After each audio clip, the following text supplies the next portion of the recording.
Hi there, I'm Lena Anani, and you're listening to She Wrote a Book, where I interview amazing women from all over the world who also happen to be published authors. I created this show to educate, entertain, and inspire you to be the voice you want to hear in the world. Now let's get started. You are listening to episode number 114 of She Wrote a Book, and today I'm interviewing Jenn Labin, author of the book Real World Training Design, Navigating Common Constraints for Exceptional Results. Real World Training Design is a visual guide for building best-in-class talent development and training solutions. It's targeted at those of us who don't have a lot of time or experience, but are responsible for helping employees to grow. So Jenn Labin is the owner of T.E.R.P Associates, a team who seeks to grow talent and ignite potential. Over the past 15 years, Jenn has written 2 books and dozens of articles. She's a speaker, facilitator, leader, developer, scuba diver, and mom. Again, her book is called Real World Training Design, Navigating Common Constraints for Exceptional Results. You can find the link to purchase her book in our show notes for this episode at SheWroteABook.com/114. So Jenn, it's such a pleasure to have you here as a guest today. My first question for you is this: what inspired you to write and publish this book? Thanks, Lena. First, thank you so much for having me. This is a lot of fun, and I'm happy to be here. As far as my first book goes, it was kind of a funny story. So it started off the way that a lot of people do when they have an idea, they have a story they want to tell, they have a message they want to deliver, and they want to get it out to as many people as possible. Same thing. I was having lunches and meetings and phone calls with some folks who are kind of transitioning into my industry, which is talent development. Basically, we're the people who train people to do things and to be great leaders. And as I was meeting with folks, I was jotting down ideas literally on placemats and napkins and giving them some diagrams and ways to think about training and talent development and within the real world, right? Because there's things that you learn about if you go to school for this, and there's the academic perspective, but then there's how it really happens out there in the world. So just like a lot of people, I had some things, some thoughts I could pull together, and I wanted to share that. But what was really interesting about my writing journey was that since I have a background in graphic design, I had all of my thoughts for the book in diagrams and tables and images, and it was more like a PowerPoint deck than a book. And so the publisher didn't really know what to do with it. We had contracted, and when I turned in my manuscript, they were like completely unsure what to do with it. So the first book was really a learning curve for me because I didn't even really know how to write a book that they expected. And in the end, I'm really proud of what we came up with. It's more of a visual quick start guide. That's awesome. I love that. And I think a quick start guide is probably easier to use in the workplace too. Like you don't have time to sit down and read a wordy book cover to cover, and so I feel like the diagrams and the charts just made it easier for the reader to absorb what you have to say. Yeah, that was my intention. Actually, my goal with the book was that anyone could open up any page and have sort of a job aid right there that they could help to improve what they were doing. Not this more traditional text where you had to read an entire chapter before you had a takeaway. That's awesome. And so you talk about talent development. What is that exactly? Can you elaborate on that? Yeah, this is our industry term. I don't really know that it's applicable. I just tell people, hey, it's training. But it's really about taking our most valuable resources in our organizations and businesses, which of course is our people, and making sure that we're giving them everything they need to reach their full potential. Awesome. And so is there like in the workplace, is there someone who has the specific job of overseeing talent development? Yeah, absolutely. You bet. And there's someone who usually, in most medium to large sized organizations, there's usually someone who's paid to oversee talent development. And these professionals have a really noble calling. It's a wonderful place to be in where we get to help provide those solutions. But the interesting thing is, I think that it's more each of our individuals' responsibility to figure out the best ways for us to grow into our full potential and not just rely on someone, say, in HR or whoever has the title that goes along with it. I like that. That's really cool. I think that's very empowering. Um, that's definitely an empowering approach to that concept. Um, so what do you see as some of like the biggest mistakes that happen in the workplace when it comes to growing talent?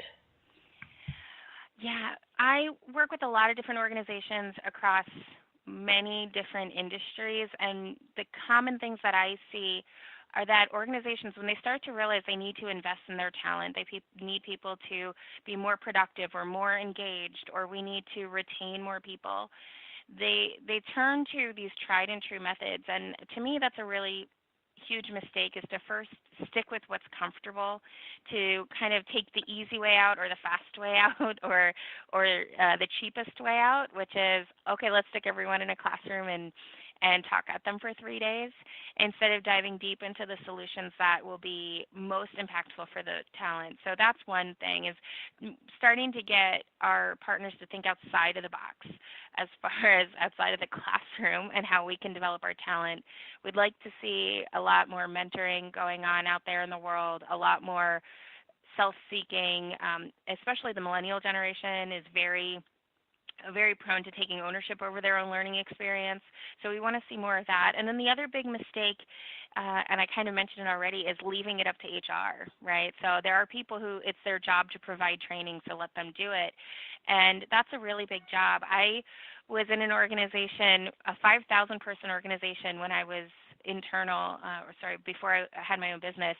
And I was pretty much the only person developing leaders at a 5,000 person company. So while I think I was pretty good at my job, there were gaps there that it would be great for those people to stand up on their own and have that empowerment to take on that task of developing themselves and developing those around them. Awesome. Very cool. So there's lots of training involved in this process, and I wonder what's been the worst training experience that you've ever witnessed?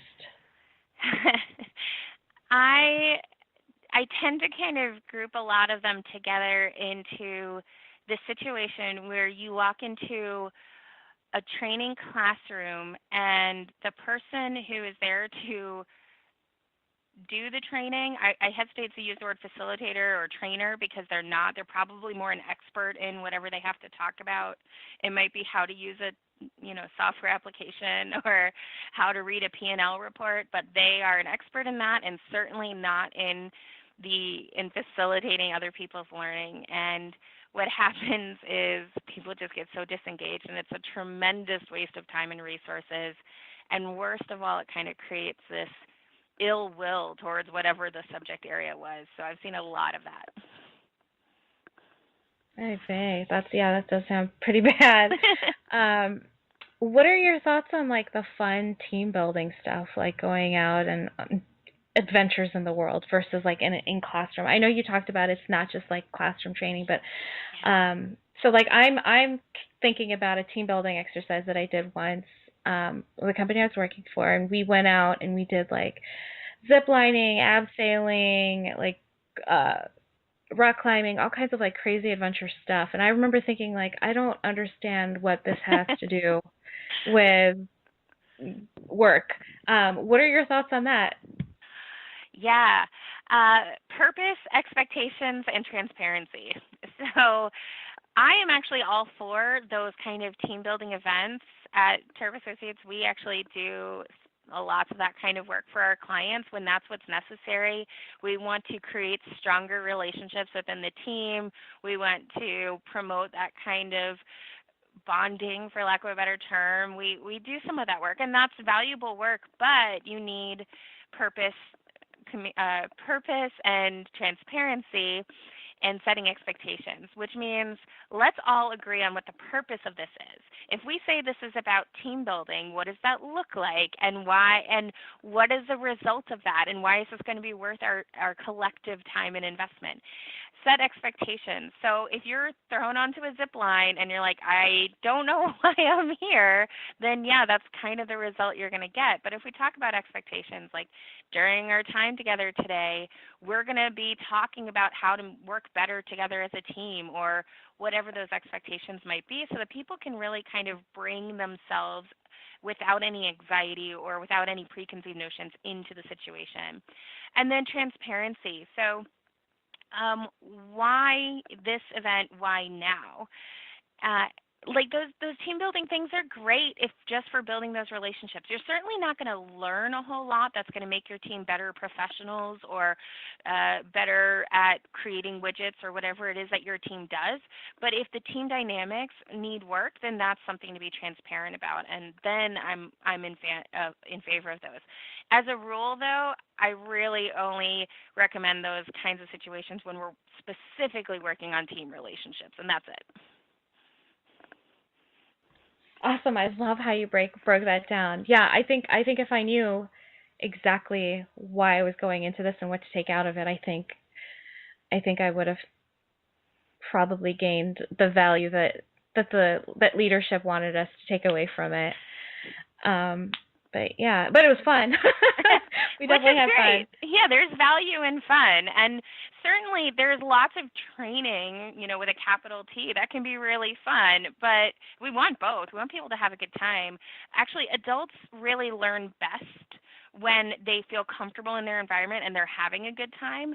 So this, old school, bring them in and yell at them and tell them if you don't do this, your job's at risk kind of mentality, that's very much gone by the wayside. We know that doesn't work. So fun is important. Let's just be clear about why we're all coming together. I love it.